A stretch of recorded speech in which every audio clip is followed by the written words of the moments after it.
A paz do Senhor, irmãos. Amém. Foi nos dito justamente a questão do nosso esfriamento, né? E uma coisa na qual eu pelo menos tenho pensado um pouco mais é justamente do motivo pelo qual nós estamos aqui, né? Por que você veio aqui hoje? Porque assim, conforme nós vamos nos esfriando, a gente vai tendo menos expectativas de um encontro com Deus, menos alegrias de conhecer ao Senhor, menos satisfação na presença dEle. Então por que a gente vem, né? E uma coisa que inclusive eu falei isso na terça-feira que eu trouxe a palavra, mas se um de nós, sequer, tenha um coração inflamado na presença do Senhor, talvez todos nós podemos ser contagiados por isso. Se um de nós realmente orar pela presença do Senhor e desejá-la aqui, cantar os louvores como quem quer que o Senhor ouça, talvez isso possa contagiar cada um de nós a adorá-lo verdadeiramente. Então que nessa manhã cada um de nós venha com um coração disposto, aberto, realmente, para adorá-lo. Sabe, com intenção? Porque às vezes as músicas são só palavras ritmadas, sabe? A gente já não sabe o que está cantando, ou já não se importa se está cantando certo ou errado, ou se é o suficiente. A gente perde a alegria até na música, e olha que a música tem o próprio ritmo, tem o próprio ânimo, tem toda uma coisa, mas a gente se esfria ali. Então, que nessa manhã possamos ser tocados por ela, porque eu tenho lido sobre a questão de Samuel, e é engraçado porque Davi não começou como guerreiro no exército, inclusive ele não tinha nenhum tipo de apresentação para ser guerreiro, né? Ele inicialmente entrou no reino como músico, e toda vez que um espírito maligno entrava no corpo de Saul, Davi tocava, e isso alcançava o seu coração, para que ele fosse liberto de toda a opressão maligna. E eu creio de que se cada um de nós se esforçar aqui, nós podemos sim adorar ao Senhor verdadeiramente. Podemos sim permitir que o Senhor transforme a nossa vida e tire todo tipo de opressão, todo tipo de maldade. Se cada um de nós nos permitirmos sermos alcançados pelo Senhor. Amém? Então que a igreja possa se levantar para cantar conosco. Vim para adorar-te, vim para prostrar-me, vim para dizer que és meu Deus, és totalmente amável, totalmente digno, tão maravilhoso para mim. Luz do mundo vieste à terra, para que eu pudesse te ver. Tua beleza me leva a adorar-te, quero contigo viver. Vim para adorar-te, vim para prostrar-me, vim para dizer que és meu Deus, és totalmente amável, totalmente digno, tão maravilhoso para mim. Eterno Rei, exaltado nas alturas, glorioso nos céus, humilde vieste à terra que criaste, por amor pobre se fez.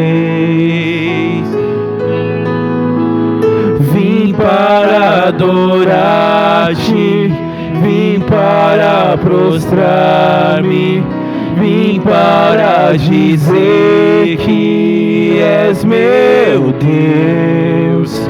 És totalmente amável, totalmente digno, tão maravilhoso para mim.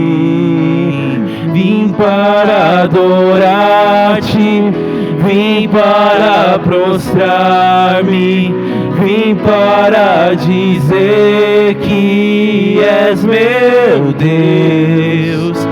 És totalmente amável, totalmente digno, tão maravilhoso para mim. Eu nunca saberei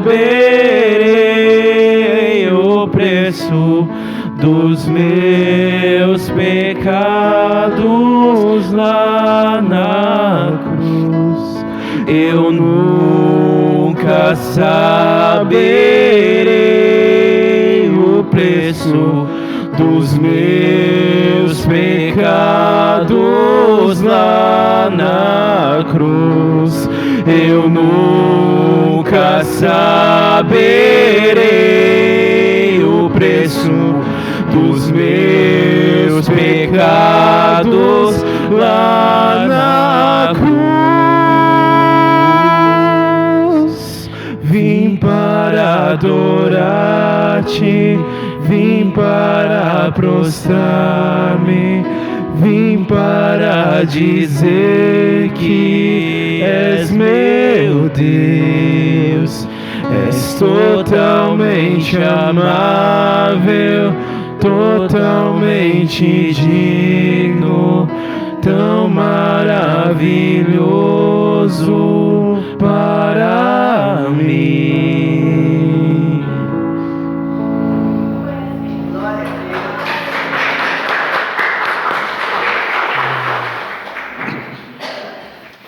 Amém.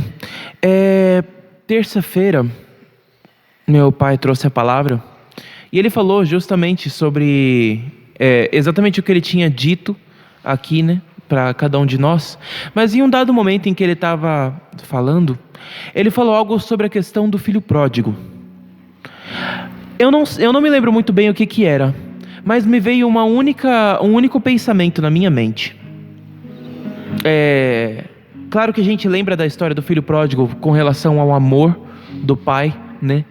Por conta de que mesmo que o filho se perdeu e fez tudo o que fez, o pai não o rejeitou. O pai inclusive estava ansioso pela sua volta, né? E muitas vezes nós encontramos certo conforto em imaginar que a gente pode ser o filho pródigo. Mas sabe que esse é o problema? No momento em que ele falou sobre o filho pródigo, isso veio na minha cabeça. O problema é que nós queremos ser o filho pródigo. E eu não digo no quesito de eu estou distante hoje e eu quero voltar. Não. Porque sabe a questão do... Eu lembro que ele falou sobre cair em si, né, do filho pródigo. E na realidade o que veio na minha mente o filho pródigo ele voltou porque acabou as opções dele. Ele não tinha mais o que fazer, ele não tinha mais opções. Porque enquanto o dinheiro existia, ele não pensou em voltar para casa. Enquanto a terra em que ele estava era boa e os amigos dele estavam lá, ele não se preocupou em se tornar escravo do pai ou voltar para onde ele tinha, se humilhar diante do pai novamente. Ele só veio a viver isso depois que o dinheiro acabou, a terra passou por fome, os amigos o deixaram e nem a comida dos porcos davam para ele, porque diz a palavra lá em João 15, os irmãos podem ler depois, vem dizer a partir do versículo 11 sobre essa história, e vem dizer de que ele começou a trabalhar com o cuidado dos porcos e ele desejava a lavagem deles, mas não davam a ele, nem isso ele tinha como opção. Então quando as opções dele se esvaíam, ele se lembrou da casa dele. E muitas vezes o problema é que nós somos esse filho pródigo, esperando que as nossas opções acabem para a gente se voltar para Deus. Já pararam para pensar nessa situação? porque a gente fica pensando no quão bonita é essa história pelo fato dele ter voltado. Mas eu acho que se o dinheiro não tivesse acabado, talvez a história do filho pródigo não existiria, porque seria um filho que só se perdeu, foi embora e não se importou em voltar, porque ele não precisou. E muitas vezes nós estamos só esperando o dia em que nós vamos realmente precisar voltar, e talvez esse dia não chegue, porque o diabo não só ganha quando a gente está longe do Senhor, mas ele nos ajuda a nos manter assim. Por isso que a gente olha as pessoas do mundo e fala: caramba, eles não se importam com Deus e vivem com tanto sucesso, com tanta prosperidade, sem que nada falte a eles, claro que com lutas igual nós, mas eles parecem que vivem bem. É claro, porque no momento em que acabarem as opções deles, eles se voltam para Deus. Então é isso que o inimigo não quer deixar que aconteça, e muitas vezes é isso que o nosso coração espera, que acabem as minhas opções, para que eu me volte para o amor inacreditável de Deus. E mesmo conhecendo a gente, sabendo que nós somos assim, Ele nos ama de uma maneira profunda, perfeita, uma maneira meio viciante, vamos dizer, porque vem dizer de que Ele tem ciúmes de mim. Ele não quer me dividir com ninguém, Ele me quer por inteiro, todos os dias. Todos os dias Deus nos chama com grande intensidade, para que nós venhamos a nos voltar a Ele, para que a gente ignore essa ideia de acabar com as nossas opções, para que a gente ignore todo o valor que o mundo nos apresenta e nos voltemos ao amor verdadeiro que permanece. É isso que essa música vem dizer, de que Ele me ama tanto, tanto, tanto. E tem uma parte dela que vem dizer que eu não perco o meu tempo com lamentos, quando eu me lembro de que Ele me ama. Às vezes com lamentos não, mas a gente perde tempo com muitas outras coisas, por nos esquecer que Ele nos ama. Então que a igreja venha cantar essa música se lembrando de que o Senhor ama cada um de nós profundamente, e de que hoje Ele nos dá a oportunidade de nos voltarmos a Ele, mesmo que esteja tudo bem agora, e você sabe que você está longe de Deus.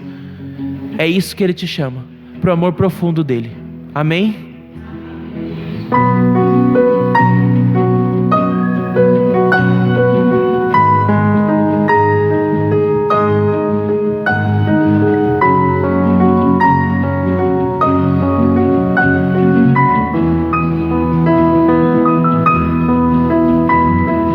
Ele tem ciúmes de mim, amor furioso de quem sou refém, feito dependente de sua misericórdia.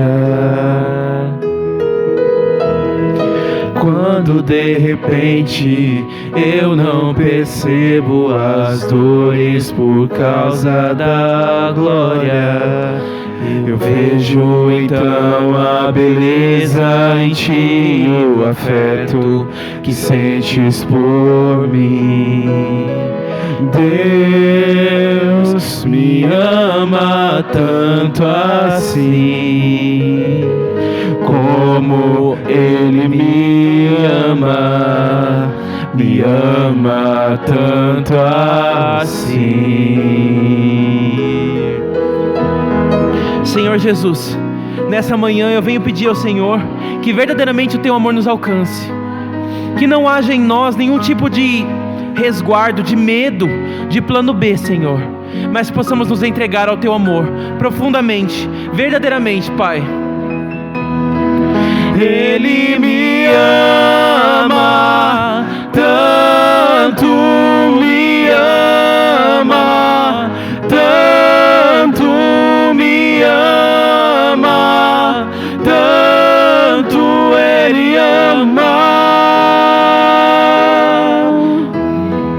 És minha herança, eu sou tua porção, atraído pela redenção do olhar. Se a graça é como um oceano, estou me afogando. estamos imersos na graça do Senhor todos os dias. Os céus e a terra se encontram e o meu coração é tomado em grande furor. E eu não perco meu tempo em lamentos quando eu me lembro que Ele me ama, tanto me ama, tanto me ama, tanto Ele ama,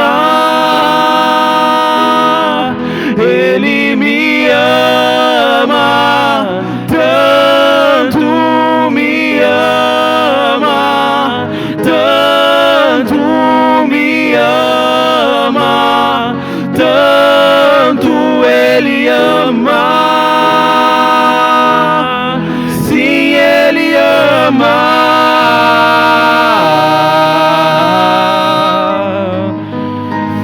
Ó Senhor, nos alcança, Pai eterno, que verdadeiramente possamos ter os olhos abertos para o Teu amor.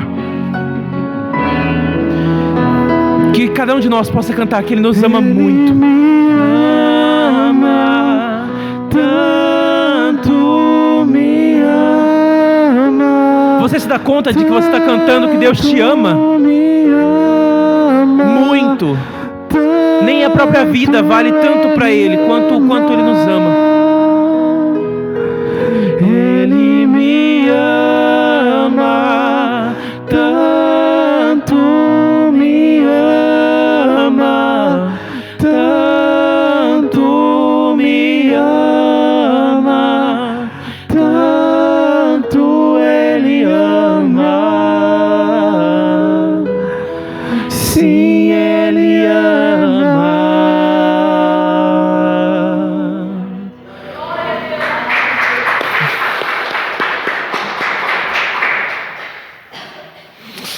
Amém. E eu creio que se verdadeiramente nós pedimos pelo Espírito Santo, Ele pode vir e encher esse lugar, como chuva que transborda, naquele dilúvio que a própria Bíblia fala, uma chuva incessante, que faz com que transborde a presença do Senhor.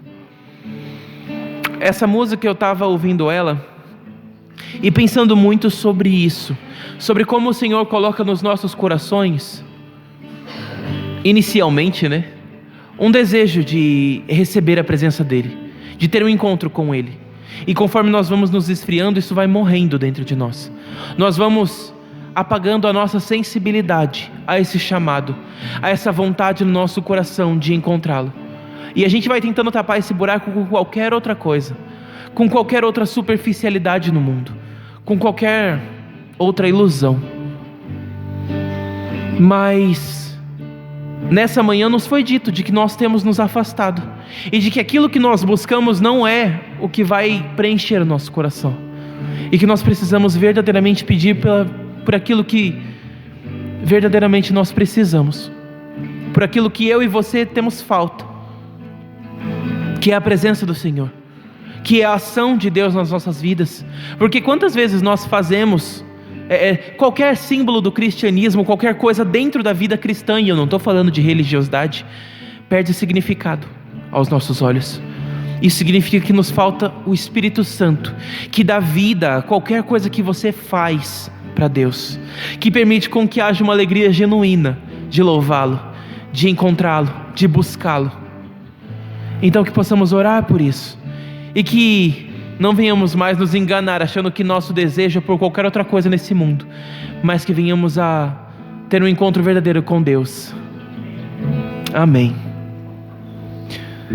Assim como a corça anseia por águas, como terra seca precisa da chuva, meu coração tem sede de ti, Rei meu e Deus meu. Assim como a corça anseia por águas, como terra seca precisa da chuva, meu coração tem sede de ti, Rei meu e Deus meu. Faz chover, Senhor Jesus, derrama chuva neste lugar. Vem com teu rio, Senhor Jesus, inunda o meu coração.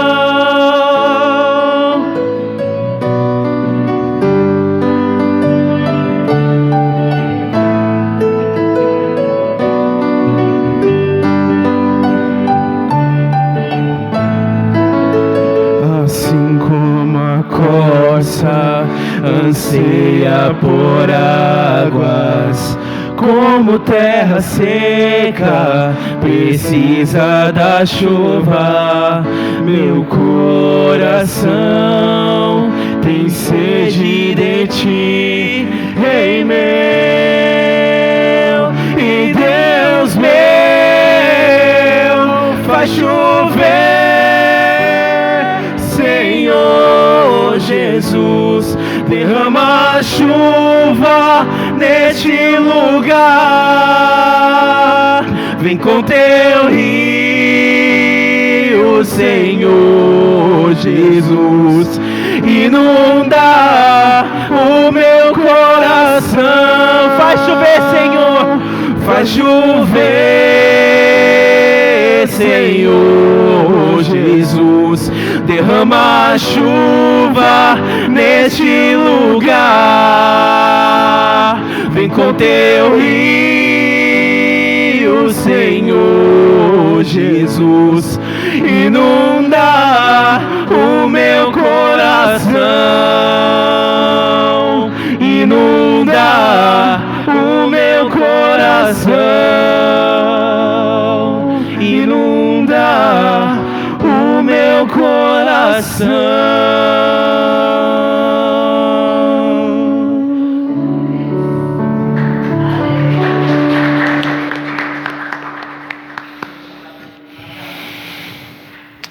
Amém. Se é verdadeiramente isso que você deseja, então eu tenho quase certeza de que você crê que pedindo isso o Senhor pode nos transformar. Ele pode agir em nós para que nós sejamos alvos mais do que a neve, limpos, transformados. Eu estava pensando enquanto o meu pai falava sobre a questão de como muitas vezes nós agimos e a gente nem sequer pensa no que a gente faz, né? A mesma boca que bendiz ao Senhor, muitas vezes é a que fica reclamando o dia todo. Muitas vezes é a que fala mal do meu irmão, ou muitas vezes decide se calar frente à injustiça. E muitas vezes nós nos perdemos nessas pequenas atitudes. Quando a gente fala sobre ser alvo mais do que a neve, não é ficar limpo hoje para amanhã ficar sujo novamente, mas é verdadeiramente ser transformado, sabe? Viver de uma única maneira para o resto da semana, para o resto da vida. E eu creio de que verdadeiramente o Espírito Santo de Deus pode fazer isso. Até porque se eu não tivesse essa fé, não faria sentido eu estar aqui hoje, num dia de ceia, festejando a vida de Jesus após a morte dele. Então, que verdadeiramente cada um de nós possa desejar ser alvo mais que a neve. E aí assim, para dar uma situação um pouco diferente, né? Eu pensei de trazer um hino para cá. A gente já cantou, por exemplo, no Nada Além do Sangue, ele tem uma parte disso, dessa música, que é justamente sobre ser alvo mais que a neve, mas ela é muito pequenininha. E eu falei, talvez os irmãos gostariam de ouvir um hino de domingo. Já pensou em cantar um hino? Ele é um pouco diferente a maneira como a gente toca, tá? Ela é um pouquinho mais animada. Então, eu espero que os irmãos consigam entrar ali no ritmo e cantar junto conosco. Amém?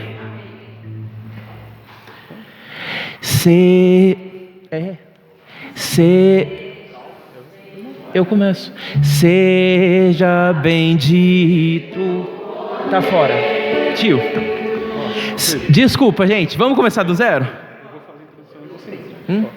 Ah, vai fazer e eu entro?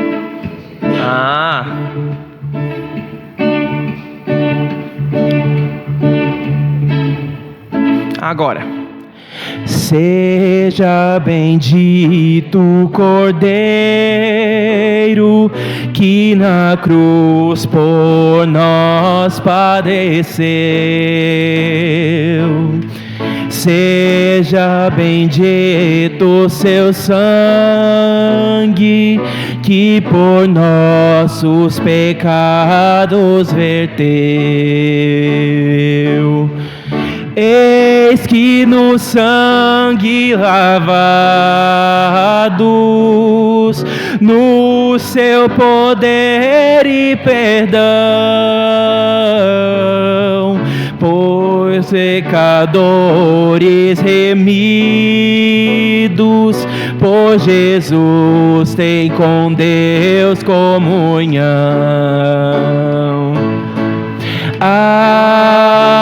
Alvo mais que a neve, alvo mais que a neve, sim, neste sangue lavado,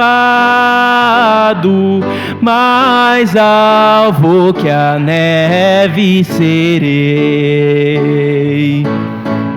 Quão espinhosa coroa que Jesus por nós suportou. Oh, quão profundas as chagas que nos provam quanto Ele amou. Eis nessas chagas purezas para o maior pecador, a quem mais alvo que a neve o teu sangue transforma, Senhor. Alvo mais que a neve, alvo mais que a neve, alvo mais que a neve, sim, neste sangue lavado, mais alvo que a neve serei. Se nós a Ti confessarmos e seguirmos na Tua luz, creia nisso. Tu não somente perdoas, purificas também, ó Jesus. Lava de todo pecado,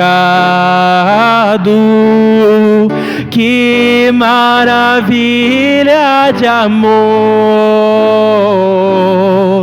Pois quem mais alvo que a neve, o teu sangue nos torna, Senhor.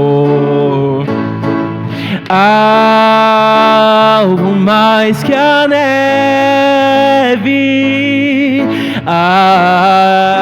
alvo mais que a neve, sim, neste sangue lavado, mais alvo que a neve serei.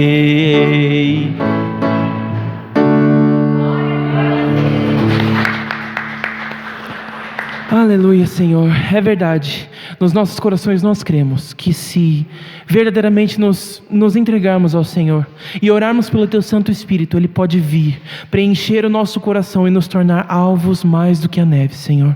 Verdadeiramente eu rogo a Ti para que o Senhor venha e nos transforme. Purifica os nossos corações, Senhor. Que possamos confessar diante de Ti tudo que temos feito de errado, para que possamos ser curados. Que verdadeiramente o Teu santo e poderoso amor nos alcance, nos liberte, ó Deus, e verdadeiramente traga novos significados para tudo aquilo que nós já vivemos, ó Pai, mas para qual nós perdemos o primeiro amor.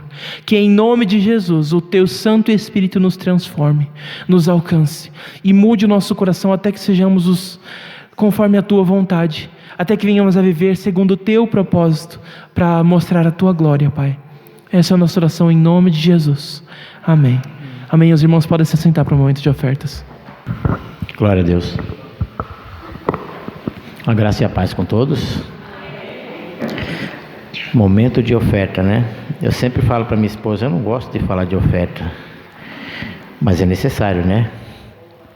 Se faz necessário.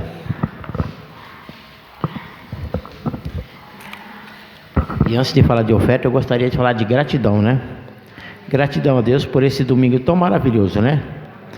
Porque que Deus possa me perdoar essa falha que eu tenho, mas quando eu amanheço o domingo, que eu olho um sol maravilhoso desse, apesar de ser o sol de inverno, muitos falam que é igual a lâmpada de geladeira, mas ele é maravilhoso, né?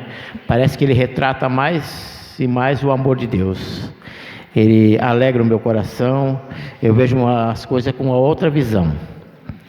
E foi falado aqui no início do culto sobre a alegria, né? A alegria é a gratidão, né? É a expressão da gratidão.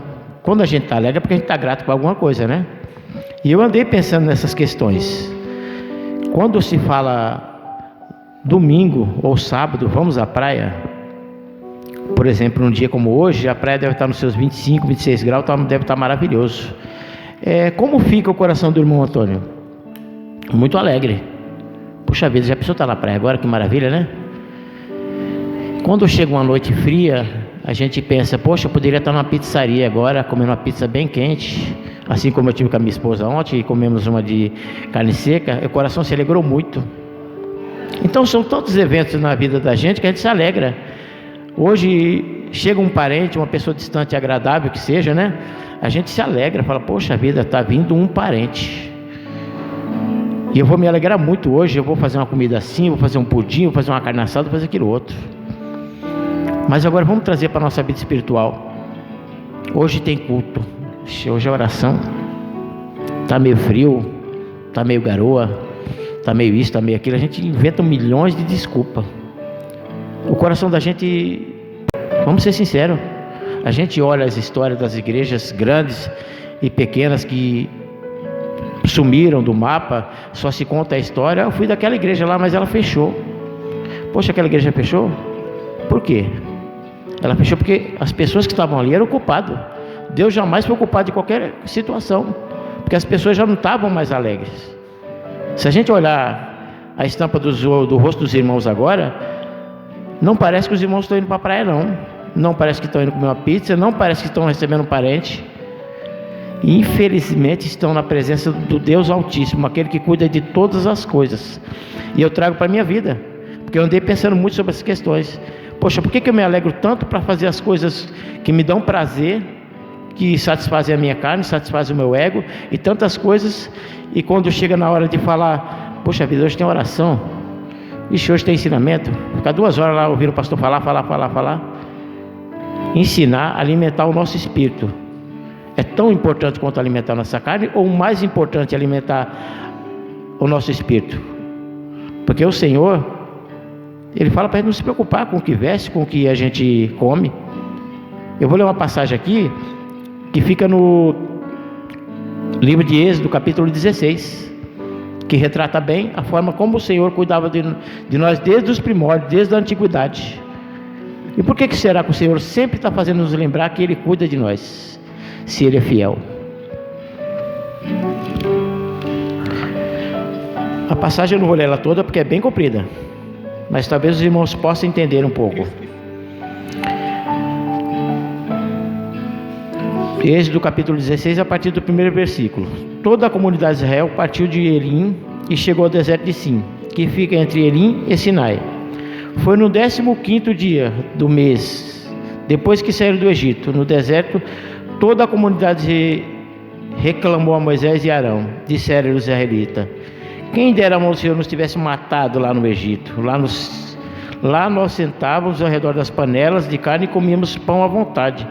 Mas vocês nos trouxeram a este deserto para morrer de fome, toda esta multidão. Disse, porém, o Senhor a Moisés: eu lhe farei chover pão do céu. O povo sairá e recolherá diariamente a porção necessária para aquele dia. Com isso eu os porei prova para ver se seguem ou não as minhas instruções. No 6º dia trarão para ser preparado o dobro e recolher nos outros dias. Assim Moisés e Arão disseram a todos os israelitas: ao entardecer vocês saberão que foi o Senhor que os tirou do Egito, e amanhã cedo verão a glória do Senhor, porque o Senhor ouviu a queixa de vocês contra ele. Quem somos nós para que vocês reclamem a nós? Disse ainda Moisés: o Senhor dará a vós carne para comer ao entardecer e pão à vontade pela manhã, porque ele ouviu as suas queixas contra ele. Quem somos nós? Vocês não estão reclamando de nós, mas do Senhor. E vemos como o Senhor tem cuidado de nós desde o passado, né?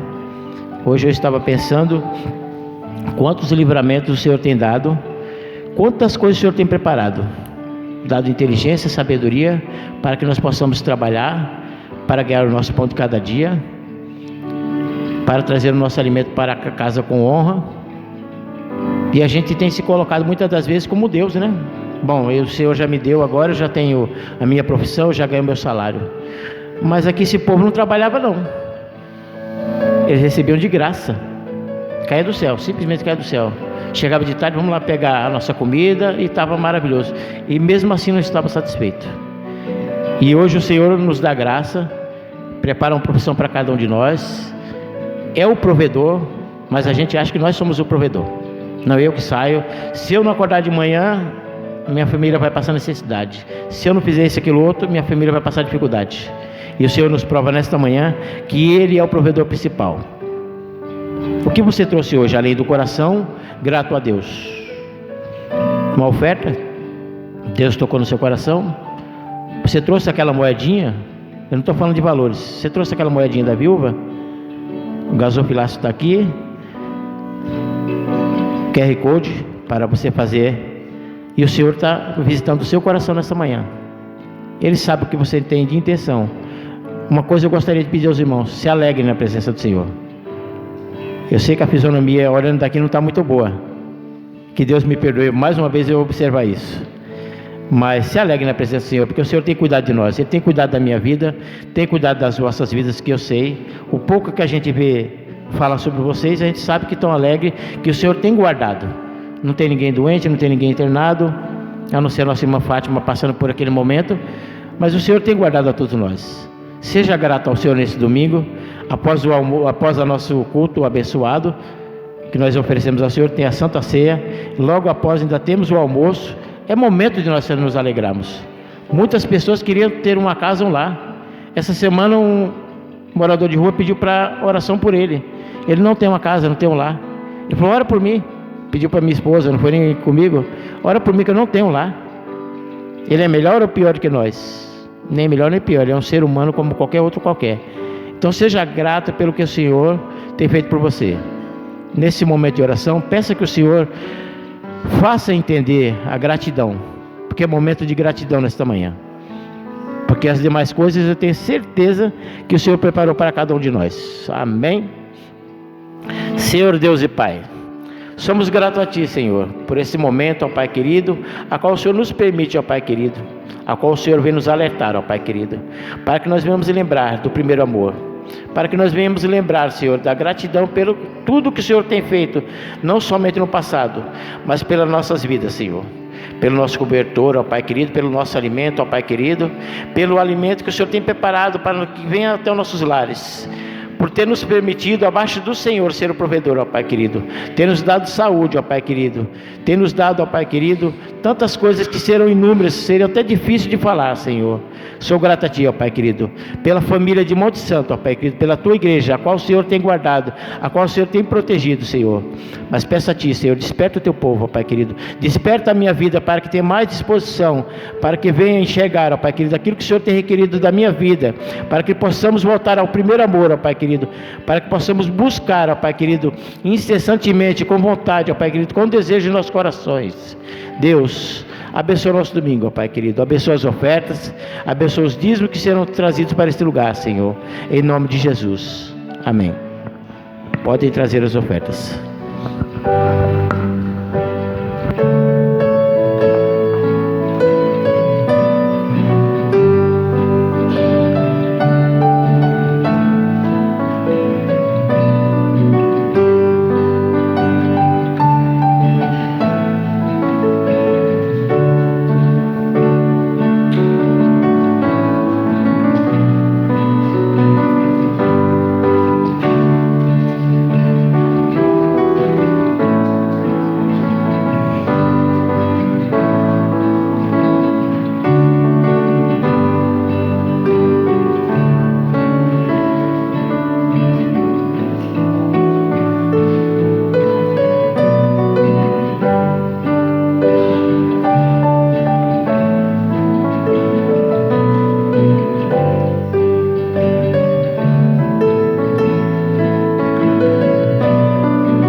Você já adiou decisões na sua vida?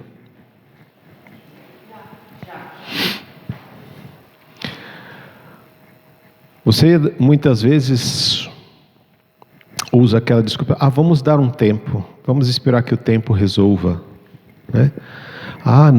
Não vamos falar agora não vamos não vamos ter aquela conversa difícil, vamos esperar um pouco mais. Não vamos no médico agora não, a gente vai esperar um pouquinho mais, vamos dar tempo. Muitas vezes nós esperamos que o tempo resolva os nossos problemas. Na realidade, irmãos, o tempo não vai resolver problema de ninguém. Porque o tempo, irmãos, ele não vai resolver uma conversa que nunca aconteceu. Não vou falar agora não, vamos esperar para que o tempo resolva. Se essa conversa não acontecer, o tempo não vai resolver essa conversa. O tempo não vai resolver as decisões que você não tomou. O tempo não vai terminar um relacionamento ruim que está se arrastando há muito tempo. O tempo, ele não vai procurar o tratamento. O tempo não vai curar uma ferida que está aberta e você simplesmente cobriu ela. Não, depois a gente resolve. Aí você cobre aquela ferida. E aquela ferida ela vai infeccionando, a carne vai apodrecendo e vai chegar um tempo em que o membro precisa ser amputado, porque não tem mais o que fazer. E a gente muitas vezes vai se escorando no tempo. Porque esperar não é a mesma coisa que agir. O problema nunca foi o tempo, para falar a verdade, né? O problema é a falta de atitude nossa. A falta da nossa ação. E o mundo hoje, né, na nossa atualidade, nós temos um nome até meio que feio para isso, né? Para o que a gente chama dessas coisas. É chamado de procrastinação. Procrastinação é na psicologia a gente fala que é uma defesa emocional. Uma defesa emocional para evitar decisões difíceis, confrontos, para evitar ansiedade, medos e frustrações. Então a gente vai adiando os confrontos, a gente vai adiando as decisões. Sabe aquela coisa que tem aquele vazamento que tem lá na sua casa e que você olhou e falou assim: depois eu resolvo. E aquele vazamento continua, depois de 1 mês, 2 meses, 3 meses, aquele vazamento continua. E dependendo de onde esse vazamento está, vai causar outros problemas. Por exemplo, quando um pescador, ele vê que o barco está cada vez mais pesado para remar. Aí ele dá uma olhadinha, procura, fala: encontrei, tem um buraquinho aqui, ó. Está entrando um pouquinho d'água, depois eu resolvo. Um dia, uma semana, 1 mês, algum tempo depois o barco afunda. Porque aquele buraquinho que tinha no barco por onde a água estava entrando, fez com que aquele barco afundasse. Porque o problema não era a água que estava fora, mas o problema era a água que estava entrando dentro do barco. E que ele viu, mas não tomou nenhuma atitude, não tomou decisão. Ficou: depois eu resolvo. Assim são com coisas para consertar dentro de casa. Assim são conversas que precisam acontecer dentro de um casamento e que não acontecem.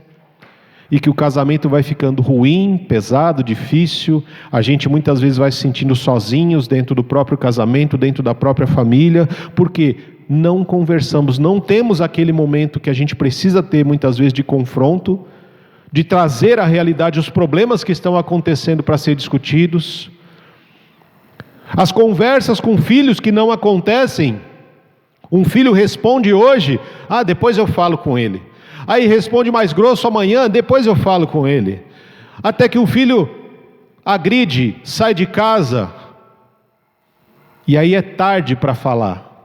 Porque quando teve o tempo de falar, você não falou. Quando foi o momento de confrontar, não foi confrontado. Quando era para se estabelecer limites, não se estabeleceu limites e permitiu que o outro avançasse os limites. E Deus, desde o começo, Ele mostra para a gente isso, irmãos. Desde o Gênesis, Ele fala para a gente como é importante ser estabelecido limites na nossa vida. Quando Ele diz para Adão: olha, Adão, tem o mundo inteiro, mas esse alimento aqui você não pode comer, porque se você comer dele, você morre. Deus estabeleceu um limite. Você pode ir até aonde você quiser, mas se você passar desse limite, você morre. Às vezes nós postergamos o tratamento da nossa própria saúde, em buscar ajuda médica. Depois eu vou, até que não dá mais para resolver.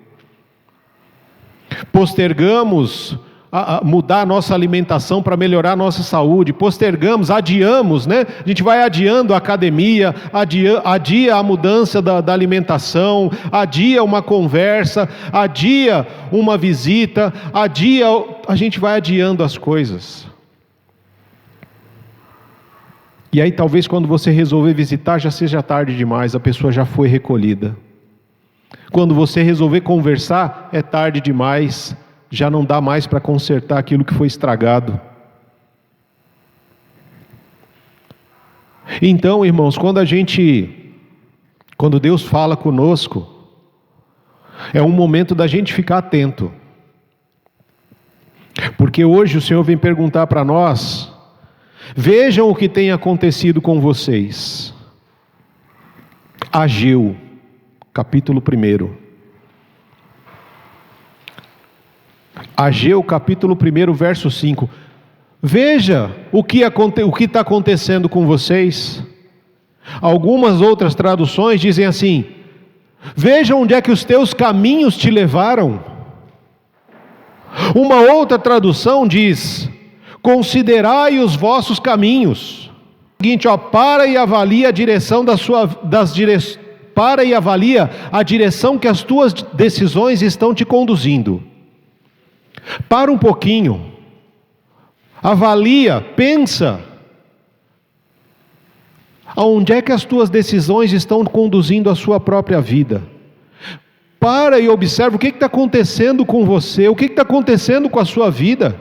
Deus diz para nós: olha, para e observa o que está acontecendo com a igreja.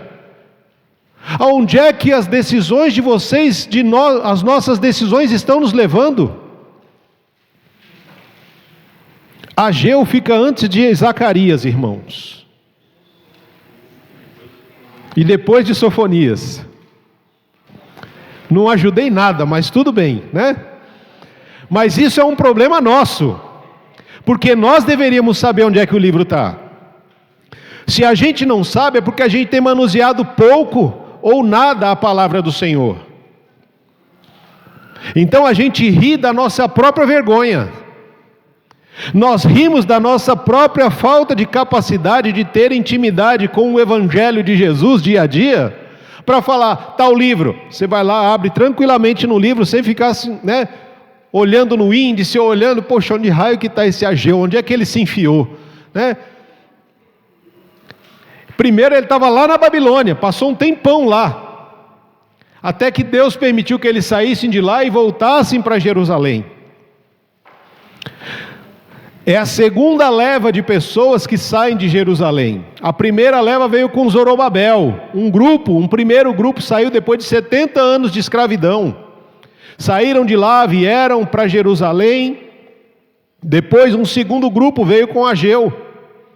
E esse segundo grupo chegou, se estabeleceu lá em Jerusalém. Viram que a casa do Senhor, o templo em Jerusalém estava destruído. Estava em ruínas. Já se passavam mais de 70 anos e aquele templo estava destruído.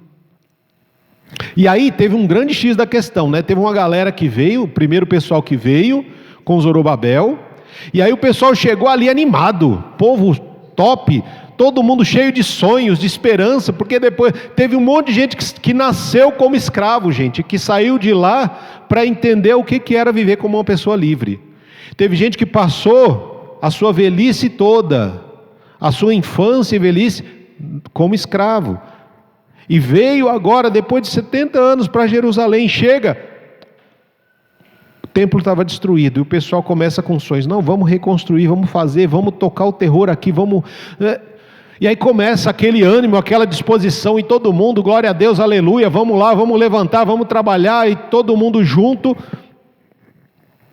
Mas aí, irmãos, você sabe que todas as vezes que nós nos dispomos a fazer as coisas para o reino, levantam-se oposições.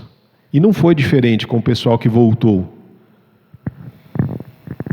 Voltaram ali com Zorobabel, teve um monte de oposição para que o templo não fosse reconstruído, para que a liturgia não fosse retomada. E aí o povo faz... Sabe o que acontece com o povo quando existem oposições ao trabalho do reino? O povo começa a desanimar. Está muito difícil. Vou deixar o Antônio fazer, porque ele sabe melhor fazer, então deixa para ele. Aí o Antônio começa a pensar, não, eu vou deixar para o Alex fazer, porque o Alex faz melhor. Aí o Alex fala assim, não, vou deixar para o pastor fazer, porque o pastor é que sabe dessas coisas. Aí o pastor fala assim, vamos fazendo do jeito que dá, na hora que der, e aí quando der, a gente faz. E aí vai se tomando um desânimo total, uma apatia, uma frieza. E foi isso que aconteceu aqui, irmãos.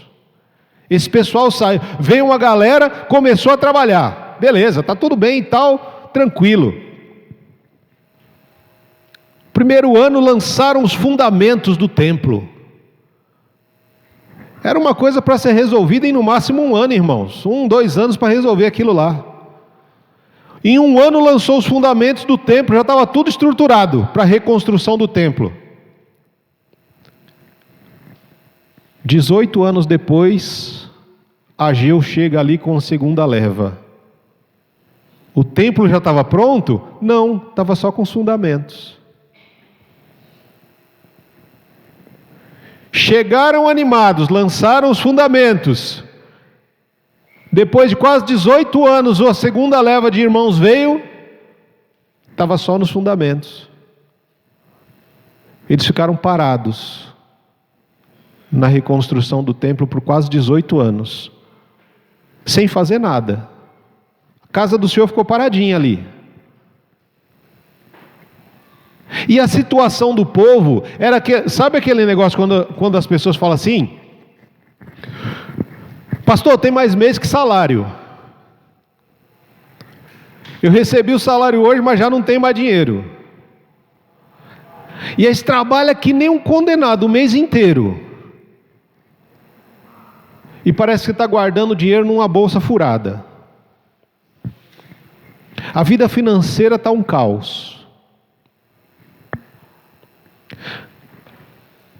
Planta, espera uma colheita enorme, vem uma colheita mirrada. A pessoa descansa e não descansa, vive cansada, come e nunca está farta, porque está sempre com fome, bebe e não se sacia, está sempre com sede.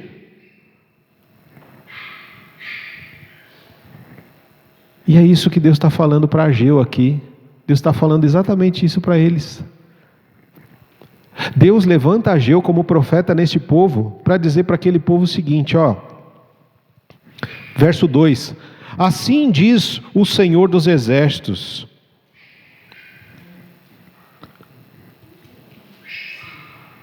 Não, verso 2: assim diz o Senhor dos Exércitos, este povo diz, ainda não chegou a hora de reconstruir a casa do Senhor. Lembra da procrastinação? Ainda não, vamos fazer outra coisa, ainda não está na hora. Então o Senhor enviou esta mensagem por meio de Ageu: por que vocês vivem em casas luxuosas, enquanto a minha casa continua em ruínas? Assim diz o Senhor dos Exércitos: vejam o que tem acontecido com vocês.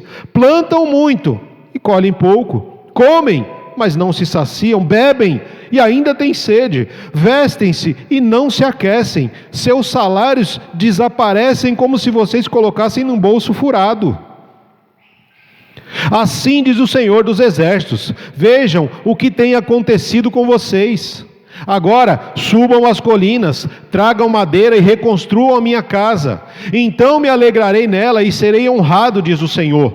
Vocês esperavam colheitas fartas, mas elas foram escassas, e quando trouxeram esse pouco para casa, eu fiz desaparecer como um sopro. Por quê? Porque a minha casa continua em ruínas, diz o Senhor dos Exércitos, enquanto vocês estão ocupados construindo as suas casas. É por causa de vocês que os céus retêm o orvalho e a terra não produz colheita. Enviei uma seca sobre os seus campos e sobre as colinas, uma seca que fará murchar o trigo, as uvas, azeites e todas as plantações, e fará vocês e seus animais passarem fome, e destruirá tudo que vocês trabalhavam para conseguir. Sabe o que Deus está dizendo para nós aqui? Sabe quando você vem para a igreja e você sente que a igreja está morna e que Deus está pronto para vomitar a gente? Sabe quando você vem para a igreja e aí você fala assim: eu tenho que ir para a igreja, aquele peso por obrigação de ter que ir. Sabe quando você vem aqui, aí você fica com aquela cara amarrada, com o coração duro, né, com aquela cara de criança emburrada, porque está num lugar que não queria estar? Pois é, a culpa é sua. É isso que Deus está falando. Porque você deixou de cuidar do seu relacionamento com Deus. Você deixou a casa de Deus para cuidar dos seus próprios desejos. Você está correndo atrás dos seus próprios sonhos. Você está construindo o seu reino. E é isso que ele está dizendo aqui. Por que a gente não se sente à vontade na igreja? Porque não é o meu reino. Eu quero ir trabalhar, eu quero ganhar dinheiro, eu quero conquistar títulos importantes, eu quero ser mestre, doutor, eu quero conquistar uma faculdade disso e daquilo, eu quero conquistar uma graduação, uma pós-graduação, um mestrado, um doutorado, o raio que o parta. Para quê? Para ser reconhecido na sociedade, para ter um salário melhor, muito bom, morar numa casa grande, fazer viagens o ano todo, ser respeitado pelas pessoas. E onde é que está Deus nisso? Onde é que ficou Deus enquanto você buscava os seus próprios interesses? O que aconteceu com um relacionamento que deveria gerar vida em você e está te gerando tristeza, rancor, amargura, falta de perdão, peso na alma? Deus está dizendo aqui. Por que as coisas não estão funcionando na sua vida? Porque Deus não vai deixar que você se afaste tanto assim dele. Por que eu não ganho mais dinheiro, Senhor? Porque se eu te der mais dinheiro, você vai se afastar mais de mim do que você já está. Se você não tem, você fica correndo atrás do vento para ganhar, para poder fazer e acontecer, imagina se eu te desse o que você queria. Sabe o ditado que Deus não dá asa à cobra? É isso. A gente quer tanta coisa. Você já imaginou se tudo que você quisesse Deus te desse? Você estava lascado.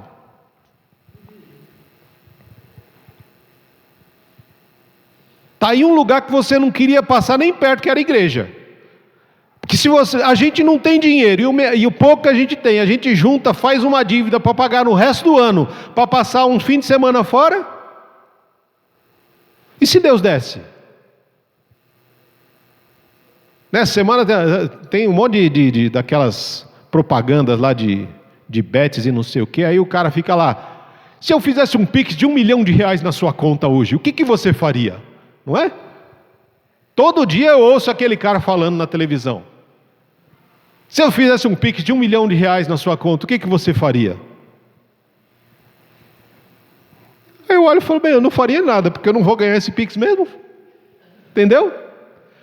Não vou fazer nada com R$1 milhão, porque eu não vou ganhar isso. E eu já falei para minha esposa há um tempo atrás, eu falei assim, Deus não chamou a gente para ficar rico nem para ganhar dinheiro. Eu já me conformei com isso. Entendeu?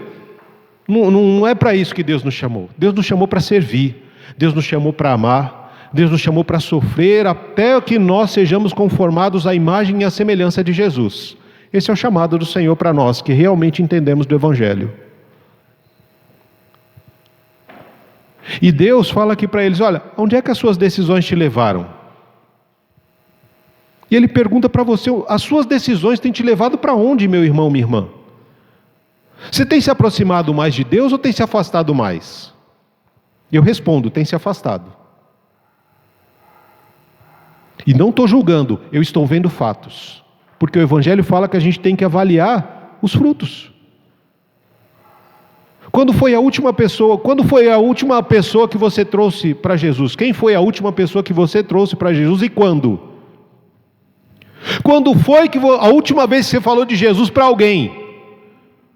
Quando foi a última vez que você evangelizou alguém com intenção, eu vou evangelizar esta pessoa, eu vou trazer essa pessoa para Jesus, eu vou discipular ela e vou levar ela para os caminhos do Senhor até que ela esteja pronta para fazer o mesmo por alguém? Quando foi a última vez que você fez isso? Pastor, nem me lembro. Exatamente. Faz muito tempo que eu não batizo ninguém aqui. Por quê? Porque a gente não está frutificando. Não estamos frutificando, não estamos evangelizando, não estamos trabalhando. Estamos sentados em cima dos nossos talentos, dos nossos dons. Até quando? Não sei. Eu sei que aquilo que o Senhor me chamou para fazer, eu tenho feito. Tenho chamado a atenção, tenho pregado, tenho anunciado a palavra, tenho ensinado, tenho buscado falar aquilo que vocês necessitam ouvir, não que vocês querem. E por isso que muitos dos rostos que eu estou vendo agora não estão alegres. Por quê? Porque quando Deus mandou Ageu para este lugar para ministrar a palavra, não foi confortável, não foi agradável. Foi confrontador. Você acha que o pessoal, depois de quase 18 anos de vida boa, de tranquilidade, cada um construindo a sua casa, cada um comprando os seus camelos, os seus cavalos, as suas vacas, os seus não sei o que lá que eles fazem, entendeu? Cada um preocupado consigo mesmo, cuidando do seu próprio umbigo. Depois desse tempo, Deus manda Ageu e fala assim, ó, sabe por que vocês não estão felizes? Sabe por que vocês trabalham tanto e não colhem quase nada? Sabe por que você come, continua com fome, bebe, continua com sede, se veste, mas está morrendo sempre de frio? Porque você deixou a casa do Senhor para cuidar da sua casa. Você deixou o propósito de Deus para viver o seu próprio propósito. Você criou o seu próprio propósito. A gente sempre fala que Deus cria a gente com o propósito de quê? De glorificar a Ele, não é isso? Mas quando a gente deixa de glorificar Ele, a gente vai glorificar nós mesmos. Eu vou trabalhar para mim, eu vou usar o dom e o talento que Ele me deu para ganhar dinheiro mesmo. Não vou orar por ninguém, que as pessoas orem por mim, está tudo bem. Não preciso aprender nada de nada, porque eu já sei o que eu tenho que fazer. Eu sei que eu tenho que levantar cedo, eu tenho que trabalhar, eu tenho que... Continua construindo, cada um está buscando o seu próprio desejo, a sua própria vontade. Cada um está buscando construir o seu próprio reino. E aí você imagina, num lugar que não é grande, irmãos, como o nosso, não tem muita gente. O problema é que cada um construir o seu próprio reino, não vai funcionar. O reino de Deus não vai progredir, não vai avançar através das nossas vidas, vai avançar através da vida de outras pessoas. Mas enquanto a gente estiver preocupado só com a nossa vontade, o reino de Deus não ganha, só perde. E quem ganha é o inimigo. Porque ele diz para mim e para você, você não precisa orar, você não precisa estudar a palavra, você não precisa ir até a igreja para orar, você pode orar na sua casa. E aí quando você acredita nisso, eu vou orar na minha casa. Aí alguma coisa acontece e você não ora. Você não precisa ir na igreja para fazer estudo, dá muito trabalho, o pastor fala muito, né? 2 horas, 1h30, 2 horas ouvindo aquele cara falar, que saco, que negócio chato, não é verdade? Vai fazer outra coisa, meu. Vai assistir um jogo, vai assistir uma série, que é mais legal. Mexe com a nossa emoção, dá um calorzinho no coração. Vai assistir uma novela da Record lá, que fala da Bíblia. Vai nessa. Dorme no barulho de Satanás para você ver onde é que você vai parar. Vai dormir no barulhinho de Satanás, ele dizendo para você assistir novelinha que não precisa ler a Bíblia.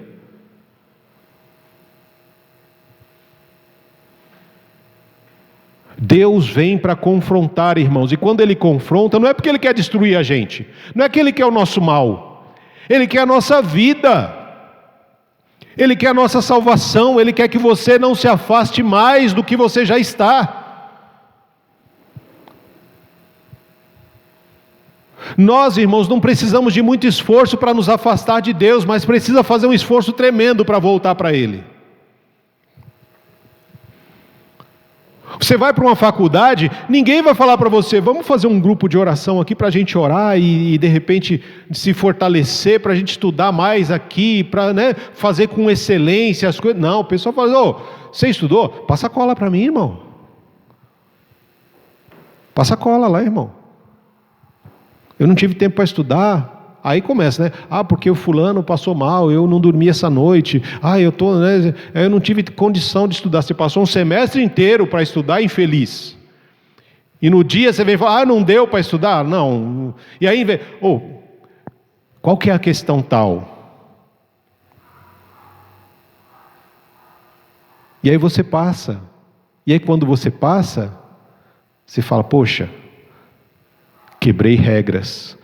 E quando você quebra regras, talvez você perca o momento ali e alguém te pegue passando ou recebendo cola, Tem punição. E qual o testemunho de Jesus que você deu? O crente foi pego colando, passando cola.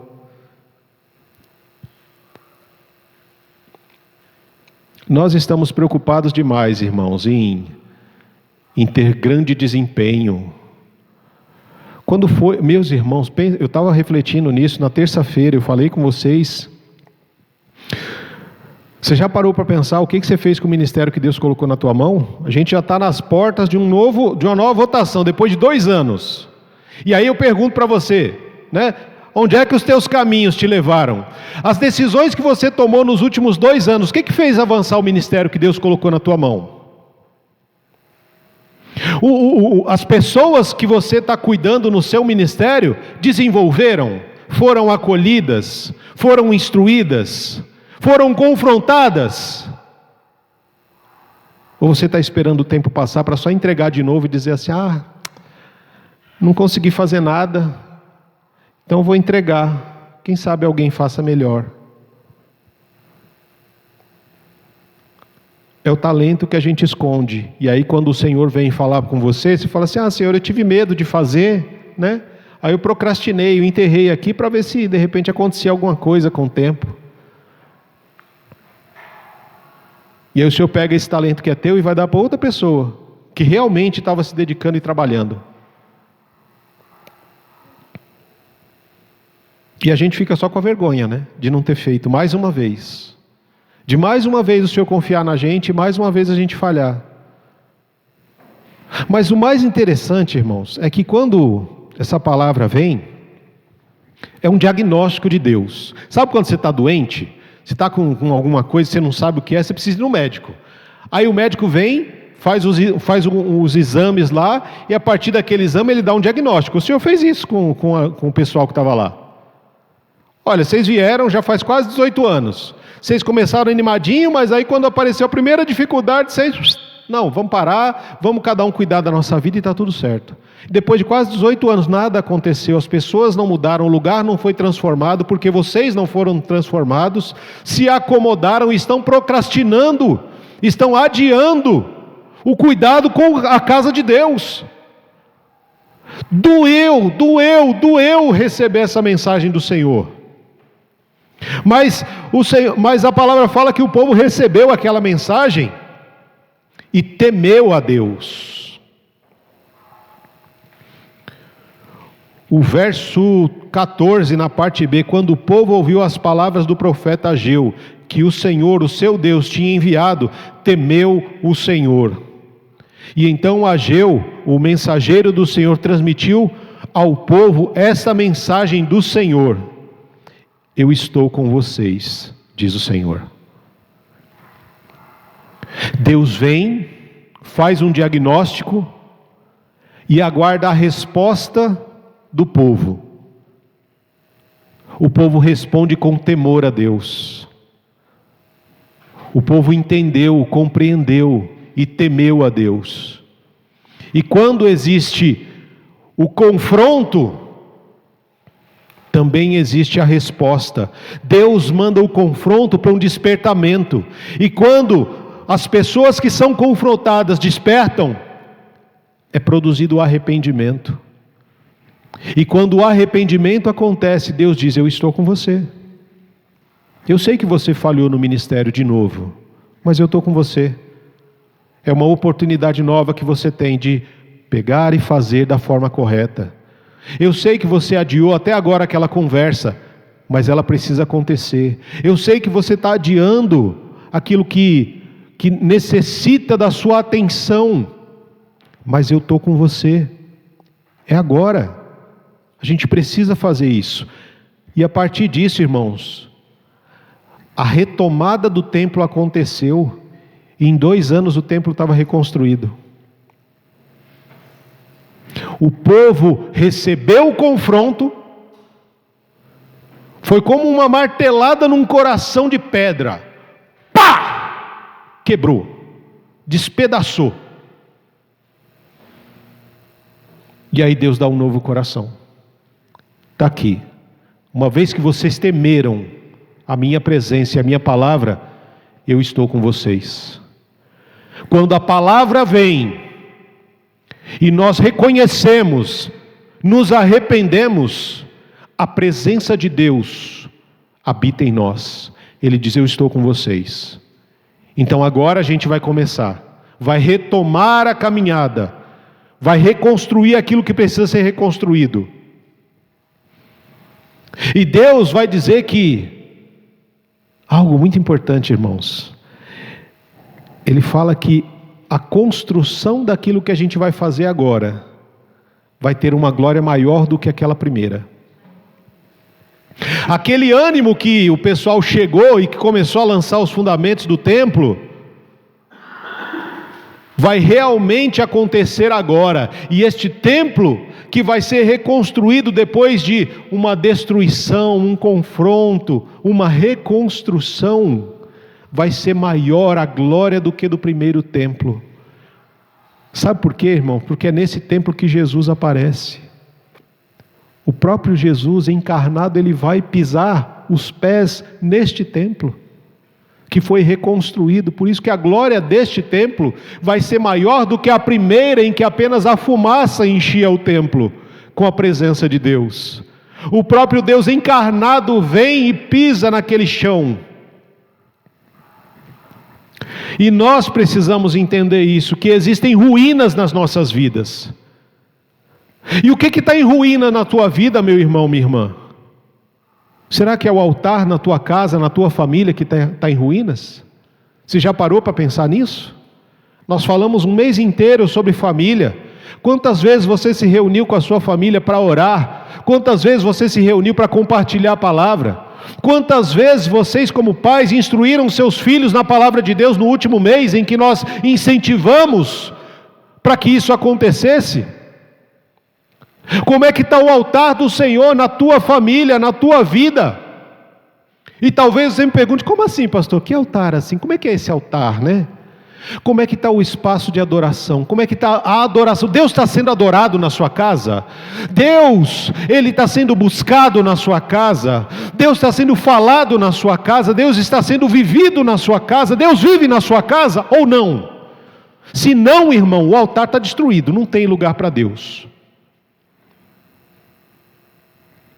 Quando é que foi na tua casa você se alimenta com a sua família ao redor da mesa, com a presença de Deus, e juntos oram agradecendo ao Senhor? Não, pastor, a gente não faz isso, a vida é tão corrida, né? Não, a vida não é corrida, é a tua prioridade que é diferente.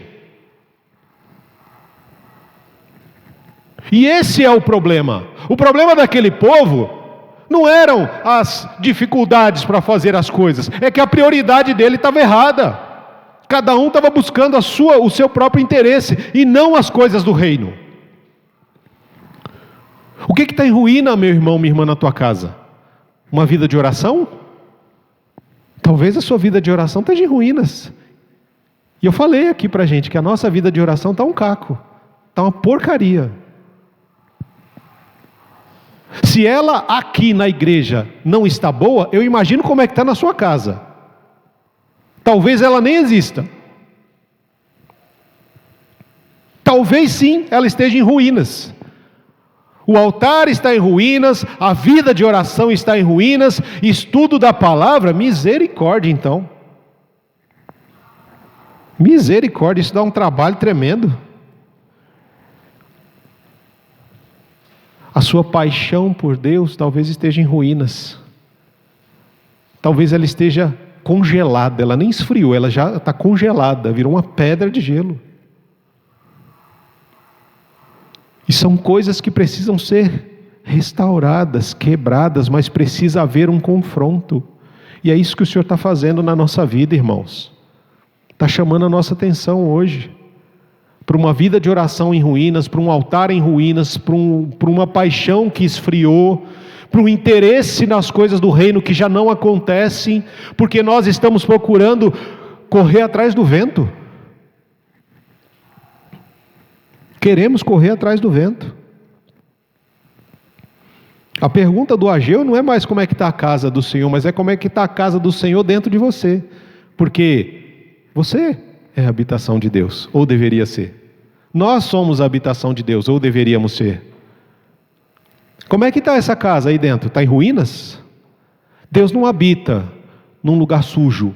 Deus não habita num lugar que está aos cacos, largado, abandonado. Se nós somos templo do Senhor, irmãos, nós temos que tomar cuidado com aquilo que entra no templo, com o tipo de música que a gente ouve. Não é qualquer porcaria que é para a gente ouvir e ficar com aquilo na cabeça, aquelas músicas chiclete que fica colando e que você está fazendo alguma coisa e aí você está cantando aquela música que não tem nada a ver com nada. Cuidado com o que você está ouvindo, cuidado onde os teus olhos estão repousando, com aquilo que você está permitindo. Se os olhos são as janelas da alma, o que está contemplando na tua alma? Uma rede social, um site que não deveria, uma conversa que não deveria estar acontecendo, brechas estão sendo abertas. Toma cuidado, meu irmão, minha irmã. Porque se você é templo do Espírito Santo, e você está tratando de qualquer jeito esse templo, Deus vai destruir você.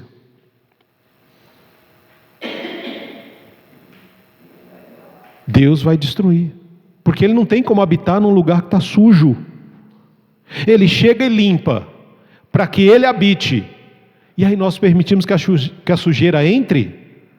Ele vai falar, ou você fica com a sujeira ou eu fico aqui. As duas coisas não dá para habitar no mesmo lugar. Não dá para ser os seus lábios ser uma fonte de bênção e de maldição. Não dá para você vir aqui no domingo, glória a Deus, aleluia, e daí você sai daqui e vai xingar o vizinho, vai xingar não sei quem, Não funciona assim. Deus não divide a glória dele com ninguém. Aonde os teus caminhos têm te levado?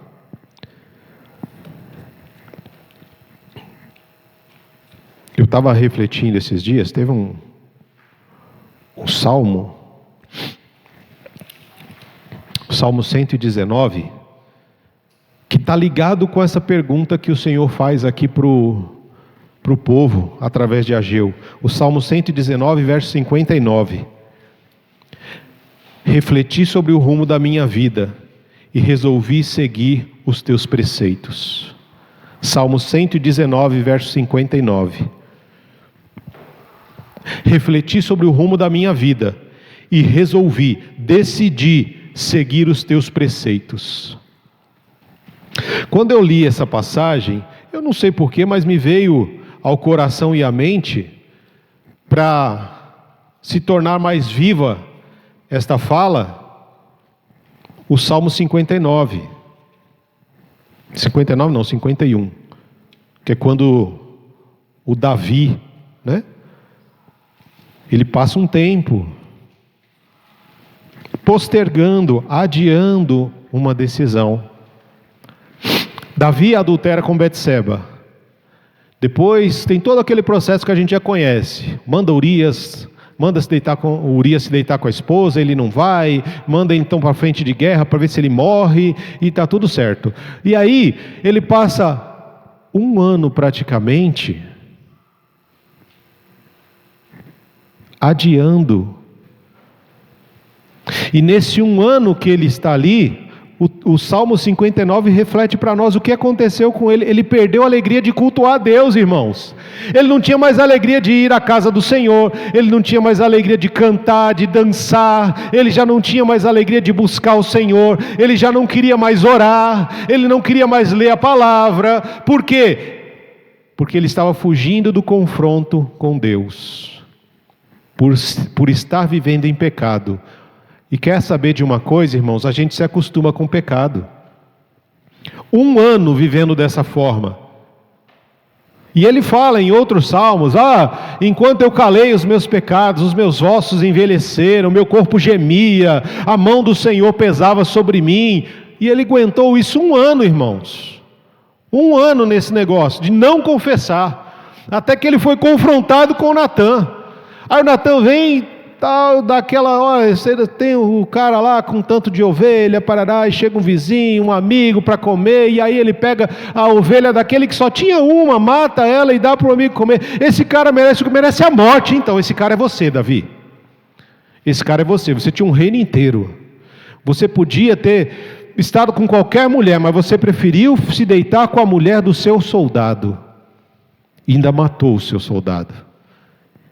Esse cara é você. Esse pecador miserável que merece a morte é você, Davi. Eu imagino Natã, né? Acaba tem que ter uma coragem da gota para poder chegar no rei e dar uma dessa. Ele tem que ter muita certeza de que foi Deus mesmo para confrontar o rei. E ele fez. E na hora, o Davi cai e fala: Senhor, Pequei contra ti, só contra o Senhor eu pequei.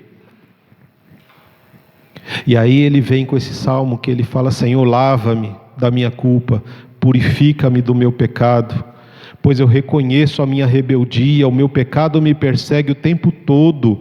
Pequei contra ti, somente contra ti. Fiz o que é mal aos teus olhos, e por isso o Senhor tem razão no que diz. E é justo o teu julgamento contra mim, porque eu sou um pecador desde que eu nasci, desde que a minha mãe me concebeu. O Senhor, porém, desejas a verdade no íntimo, e no coração mostra a tua sabedoria, Senhor. Purifica da minha impureza, e eu vou ficar limpo. Limpa-me, Senhor, e eu vou ficar branco como a neve. Verso 8: devolve-me, Senhor, a alegria da tua salvação. O Senhor me quebrou, e agora eu exulto. Que permita, Senhor, outra vez. O verso 10, ele me lembra do Gênesis. Cria em mim, ó Deus, um coração puro, e renova dentro de mim um espírito inabalável ou firme. Essa palavra cria em mim é a mesma palavra lá do Gênesis. No princípio criou Deus os céus e a terra. Criou é a palavra bará do hebraico. Esta palavra, que é usada tanto no Gênesis quanto aqui, é uma palavra que só pode ser usada por Deus. Só Deus pode criar algo do nada. E quando Davi fala: Senhor, cria em mim um coração puro, só o Senhor pode criar um coração do nada, porque o meu coração é duro, ele não serve para nada, ele só me conduziu para longe do Senhor e para o pecado. Arranca do meu peito esse coração duro, pecador miserável, e cria um coração que só o Senhor pode criar, um coração puro, um coração disposto a obedecer ao Senhor, e um espírito, Deus, que seja inabalável diante de toda e qualquer circunstância. Esse é o pedido de Davi.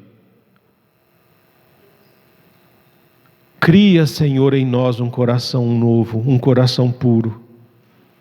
Só o Senhor pode colocar dentro de cada peito aqui um coração puro, um coração novo.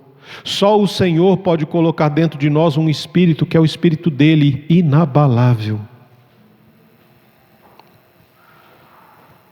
Quando vem o confronto e existe arrependimento, o Senhor diz: eu estou com vocês.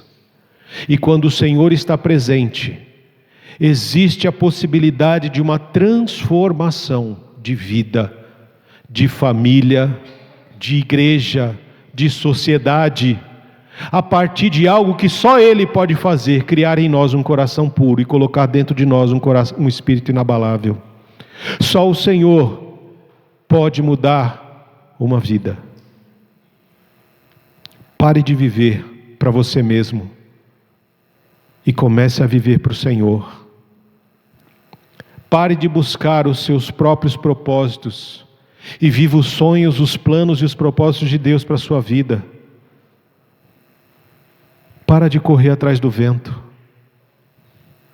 e repouse no propósito de Deus.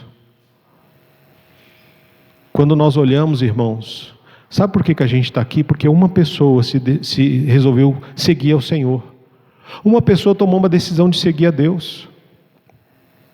Jesus começa a chamar as pessoas, e aí ele vem e chama o André. O André vai chamar o Natanael.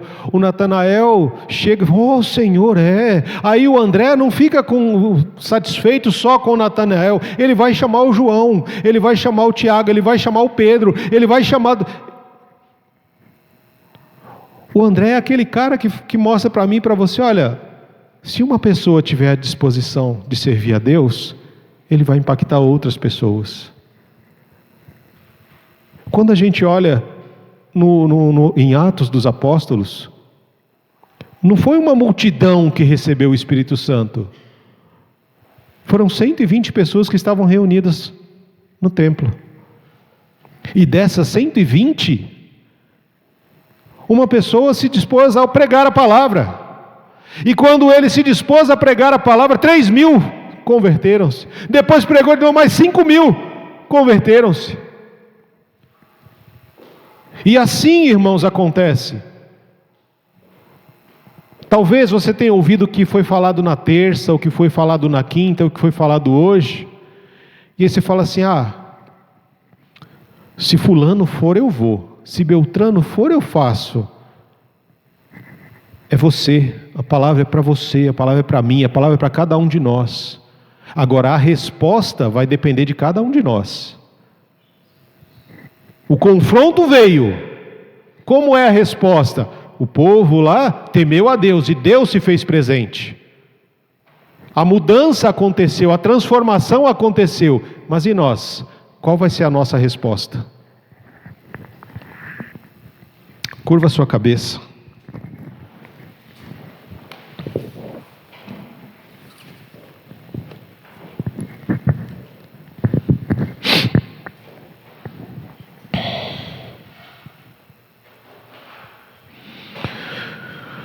Senhor, ajuda-nos, Deus amado, em nome de Jesus, a considerarmos, a pensarmos, a refletirmos em nossos caminhos.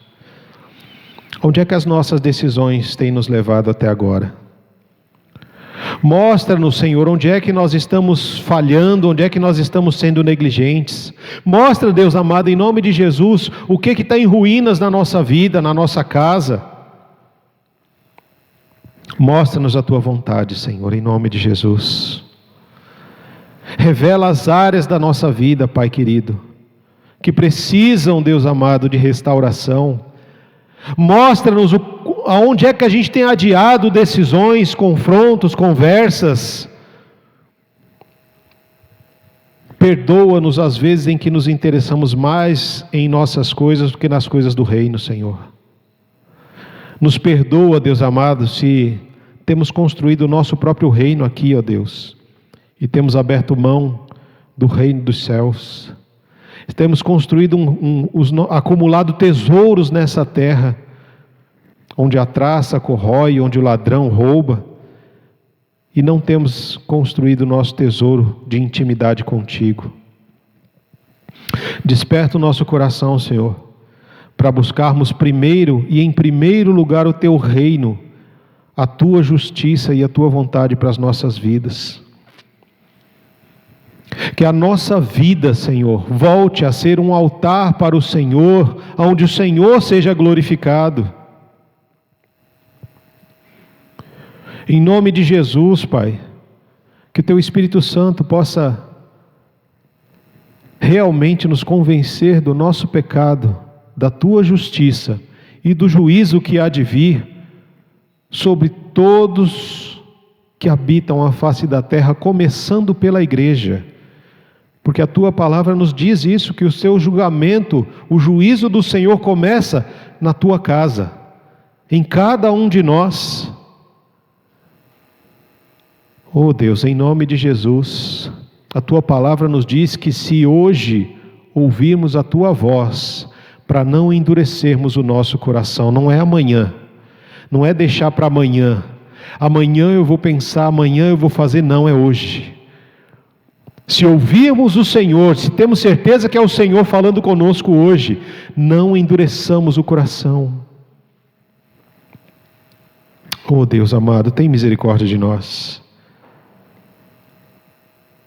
Que o amor de Deus, que a graça de Cristo Jesus, que a comunhão e a consolação do Espírito Santo seja sobre a sua igreja, Senhor, hoje e sempre, em nome de Jesus. Essa é a minha oração e a oração desta igreja, em nome de Jesus.